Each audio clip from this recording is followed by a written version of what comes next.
భగవద్గీత యుద్ధం మధ్యలో చెప్పారు గానీ, యుద్ధాన్ని మధ్యలో ఆపేయమని కాదు. 'ఉస్తాద్ భగత్ సింగ్‌లో' వన్ ఆఫ్ ద డైలాగు ఈ డైలాగ్ పడినప్పుడు పేలింది. ఆహా! సర్రనింది. ప్రాబ్లమ్ ఏంటనేది కూడా చెప్తాను ఈ సినిమా మొత్తం మీద. So, genuine opinion, honest review మాట్లాడుకుందాం. సో, నా చుట్టూతా ఉండే వాళ్ళందరూ నా ఫ్రెండ్స్ అందరూ పవన్ కళ్యాణ్ గారి ఫ్యాన్సే. ఆళ్ళతో కలిపి సినిమా చూసామనమాట. సో, అయినా పర్లేదు గట్టిగా మాట్లాడుకుందాం. ఎందుకంటే ఆళ్ళ ఒపీనియన్ కూడా మన చెవిలో చెప్పారు కాబట్టి.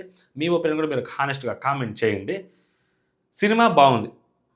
సెకండ్ హాఫ్ చాలా బాగుంది. చూడ్డానికి బాగా అనిపించింది. ఫస్ట్ హాఫ్ ఎక్కలేదు.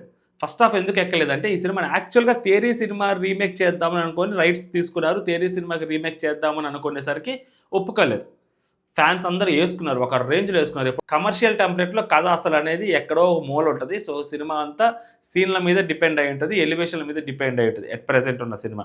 సో, ఈ సినిమాలో ఎలివేషన్‌లు ఉన్నాయా అంటే గట్టిగా ఎలివేషన్‌లు ఉన్నాయి.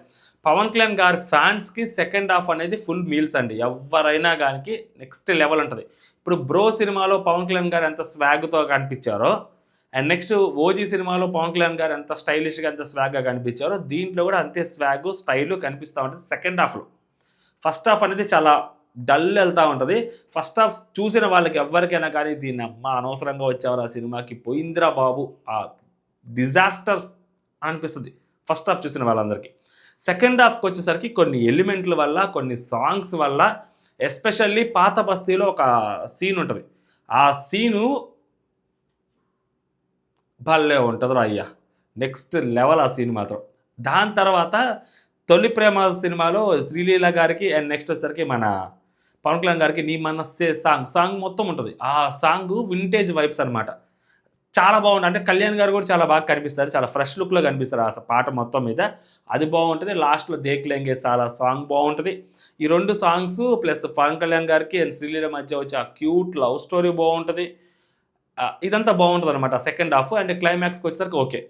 ఫస్ట్ హాఫ్ ఇంటర్వెల్ కొంచెం బాగా అనిపిస్తది. ఈ సెగ్మెంట్స్ మాత్రమే సినిమాలో బాగుంటాయి. ఇంక ఈ సినిమా గురించి గట్టిగా మాట్లాడుకోవాలంటే ఏం లేదు. ఇంతే. ఇది కళ్యాణ్ గారి కోసం మాత్రమే చూడాల్సిన సినిమా. ఇదేదో 'ఉస్తాద్ భగత్ సింగ్' గొప్ప సినిమా తీసేసాడు 'హరీష్ శంకర్' అంటే అసలు 'హరీష్ శంకర్‌లోనే మైనస్ ఉంటది. మీకు తెలుసో తెలీదో. ఎందుకంటే సినిమాని సినిమాలాగా తీయాలి. ఒక డైరెక్టర్ ఎదురుగా ఒక హీరో తీయాలి. నేనొక ఫ్యాన్ బాయ్‌ని. నేను పవన్ కళ్యాణ్ గారికి ఫ్యాన్‌ని. నేను పవన్ కళ్యాణ్ గారి ఫ్యాన్‌ని. పవన్ కళ్యాణ్ గారి ఫ్యాన్స్‌కి నచ్చేలాగా తీస్తాను. ఈ ఓవర్ యాక్షన్ తోటి సో సినిమాని సగం దొబ్బెట్టాడు ఫస్ట్ హాఫ్‌ని. నేనొక డైరెక్టర్. ఆయనొక హీరో. తీసేయాలి సినిమా. ఇప్పుడు 'ఓజీ' సినిమాకి కూడా ఏదైతే 'సుజిత్' కూడా ఫ్యాన్ బాయే. బట్ సినిమాని ఎలా తీయాలో అలా తీసుకున్నాడు ఎంతో కొంత. చాలా బాగా అనిపించింది 'OG' cinema. Compare to other movies అప్పటి వరకి. ఇప్పుడు మరి 'హరీష్ శంకర్‌కి' మరింత టైం దొరికింది. ఫ్లెక్సిబిలిటీ దొరికింది. ఎప్పుడు కావాలంటే అప్పుడు ఆయన షూటింగ్‌కి వస్తున్నాడు. టైం చాలా దొరికింది. కొంచెం మంచిగా రాయొచ్చు కదా! పేపర్ మీద సీన్‌లు సరిగ్గా లేవు అక్కడ బేసిక్‌గా. అది ఫస్ట్ హాఫ్‌లో ప్రాబ్లమ్. భయంకరమైన ప్రాబ్లమ్. డైలాగ్స్ పెట్టడం అనేది అనవసరం అని అనిపించింది. ఎస్పెషల్లీ ఈ సినిమాలో అంత అవసరం లేదు. 'తేరీ' రీమేక్ చేద్దాం అనుకోని చెయ్యాలా వద్దా అన్న దాంట్లో సర్లే కొంచెం చేద్దాం, కొంచెం వదిలేద్దాం. కొంచెం చేద్దాం, కొంచెం వదిలేద్దాం అనుకున్నాను. ఇప్పుడైతే శ్రీలీల గారిది, పవన్ కళ్యాణ్ గారిది వచ్చిద్దో అది అందరికీ తెలుసుద్ది. కొంచెం రీమేక్ చేద్దాం అని అనుకున్నారు. బట్ అన్‌ఫార్చునేట్‌లీ వద్దనుకున్నారు అన్నట్టుగా అనిపిస్తది. ఫస్ట్ హాఫ్ అంతా సూపర్‌గా ఉంటది. సూపర్‌గా ఉంటే ఫస్ట్ హాఫ్ మాత్రం. ఫస్ట్ హాఫ్ ఇంకొంచెం బాగుండుండుంటే భలే ఉండేదేమో అనిపించిద్ది. సెకండ్ హాఫ్ మాత్రం నెక్స్ట్ లెవెల్ అయ్యా. పవన్ కళ్యాణ్ గారు ఫ్యాన్స్‌కి మాత్రం ఫుల్ మీల్స్. ఆ సాంగ్ ఒకటి, ఫైట్స్ ఇవన్నీ బానే ఉంటాయి. కొన్ని డైలాగ్స్ బావుంటాయి. కొన్ని డైలాగులు ఔట్‌డేటెడ్ అనిపిస్తాయి. బేసిక్‌గా ప్రాబ్లమ్ ఏంటంటే 'జంజీ'. సో, 'జంజీ' కుర్రాళ్ళకి ఇప్పుడు ఇంతకు ఫస్ట్‌లో డైలాగ్ చెప్పాను చూడండి. అది ఆ డైలాగ్ కానీ, ఇంకొన్ని డైలాగ్స్ ఉంటాయి. ఇవన్నీ పదాలు అర్థం చేసుకోవాలంటే టైం పట్టుద్ది. 'హరీష్ శంకర్' గారిలో ఒక లోతైన రైటర్ ఉన్నారు. ఒప్పుకుంటా. 'జంజీ' కుర్రాళ్ళకి అర్థం అవ్వాలి కదా! ఇప్పుడు 'ఓజీ' సినిమా ఎలా ఉందో సో 'జంజీ' కుర్రాళ్ళకి ఎక్కింది. సో, అది 'జంజీ' కుర్రాళ్ళకి ఎక్కాల. అది. అలా ఎక్కాలి అంటే ఇప్పుడు మా అల్లుడున్నాడు. ఆడు 2, 3 సార్లు చూసాడు 'ఓజీ' సినిమాని థియేటర్‌లోకెళ్ళి. వాడు ఇప్పటికి గూడా ఆ నెట్‌ఫ్లిక్స్‌లో 'ఓజీ' సినిమా చూస్తుంటాడు. ఎస్పెషల్లీ కొన్ని సీన్‌లుంటాయి. ఓమి దగ్గరికెళ్ళి వార్నింగ్ ఇవ్వటాలు వాళ్ళ తమ్ముడు చనిపోయిన తర్వాత, లేకుంటే పోలీస్ స్టేషన్ సీన్‌లు ఇలాంటివి కొన్ని వాడు పెట్టుకొని రిపీటెడ్‌గా చూస్తా ఉంటాడు నెట్‌ఫ్లిక్స్‌లో. అలాగుండాల. జెన్‌జీ పిల్లలకి అట్రాక్ట్ చేయాలి. ఇప్పుడు యూత్‌కి అట్రాక్ట్ చేయాలి. ఎందుకంటే పవన్ కళ్యాణ్ గారి ఫ్యాన్స్ సినిమాని చూస్తారు ఎలా ఉన్నా కానీ. అండ్ యూత్‌లో కూడా పవన్ కళ్యాణ్ గారి ఫ్యాన్స్ ఉంటారు. ఆళ్ళందరిని కవర్ చేస్తూ సినిమా తీయాలి.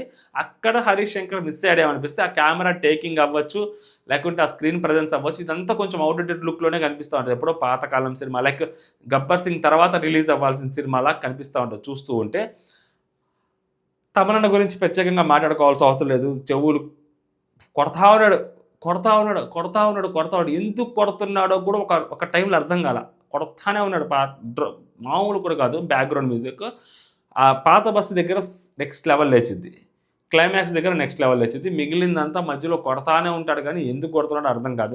డైలాగ్ వచ్చిన ప్రతిసారి కూడా కొడతా ఉంటాడు. కొంచెం తగ్గించాలి. బట్ ఆయన కూడా కళ్యాణ్ గారి ఫ్యానే కాబట్టి సో కళ్యాణ్ గారు లీడరు అంటారు కాబట్టి ఇంక మనం ఏం మాట్లాడలేం. ఇదే ప్రాబ్లమ్. సో అందుకని నాకు తెలిసేందంటే కళ్యాణ్ గారు వేరే రాష్ట్రాల్లో ఉన్న డైరెక్టర్లతోటి సినిమా చేయాలేమో అనిపిస్తుంది.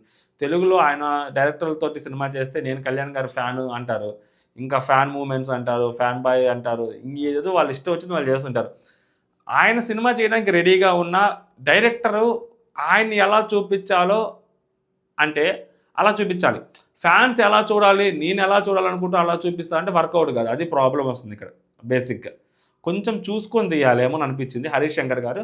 బట్ హరీష్ శంకర్ గారికి మీటర్ ఇంతే. మీరెంత పుష్ చేయాలి, నేను ఫ్రాంక్లీ టెల్లింగ్ హరీష్ శంకర్ గారిని మనం ఎంత పుష్ చేయాలనుకున్నా కానీ హరీష్ శంకర్ గారు మీటర్ ఇంతే వస్తుంది. ఇంతకన్నా దాటదు హరీష్ శంకర్ గారు. అంతే హరీష్ శంకర్ గారిది. సినిమా మొత్తం ఇంకా మీరు ఎన్ని వందల సినిమాలు తీసినా హరీష్ శంకర్ గారు ఇన్ ఫ్యూచరు సో ఇదే టెంప్లెట్ ఉంటుంది. ఇంతే హరీష్ శంకర్ గారికి ఏ సినిమాలు వచ్చు. కమర్షియల్ టెంప్లెట్‌లో హరీష్ శంకర్ గారు దీన్ని దాటి నెక్స్ట్ లెవెల్ ఆలోచించలేరు కూడా. ఇంతవరకే ఆలోచించగలుగుతారు హరీష్ శంకర్ గారు.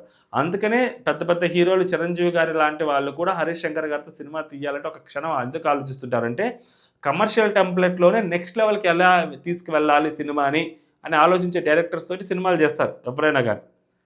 హరీష్ శంకర్ గారు ఏంటంటే అదే టెంప్లెట్‌లో ఉండిపోయారు. అక్కడే ఆగిపోయారు. అంటే ఇది మాత్రం జంజీ కుర్రాళ్ళకి ఎక్కేలాగా ఇంకొంచెం బెటర్ డైలాగ్స్ పెట్టుంటే అంటే లైక్ అర్థమైపోతుంది సనాతన ధర్మం వైపు ఆయన ఉన్నారు. సో ఒక వైపు వీళ్ళున్నారు. అండ్ అది ఇంక అలాగే వచ్చింది సినిమా లాస్ట్ వరకి. మనం ఏం చెప్పలేము ఇంకా. అంతే నాకు అనిపించింది. సో మీకేమనిపించిందో కూడా మీరు కామెంట్ చేయండి. నాకైతే జెన్యూన్‌గా యావరేజ్ ఫిలిం డిజాస్టర్ నుంచి తప్పించేసుకుంది సినిమా అయితే మాత్రం. మామూలుగా అయితే డిజాస్టర్ అనుకున్నాను. డిజాస్టర్ నుంచి తప్పించుకొని యావరేజ్‌లోకి వచ్చింది. ఫస్ట్ హాఫ్ ఇంకొంచెం బెటర్‌గా పెట్టుంటే బాగుండేది. జంజీ కుర్రాళ్ళకి అర్థమయ్యేలాగా కొన్ని డైలాగ్స్ కానీ, కొన్ని మూవ్‌మెంట్స్ కానీ ఉండుంటే ఇంకొంచెం బాగుండేదేమో అనిపించింది. కొంతమందికి డైలాగులే కూడా అర్థం కావు బేసిక్‌గా. అంత డెప్త్‌లో రాస్తారు హరీష్ శంకర్ గారు. సో కొంచెం రెగ్యులర్ ఫార్మాట్‌లో రాస్తే బాగుండేది కదా! మీకేమనిపించింది? మీరు కామెంట్ చేయండి. జై హింద్.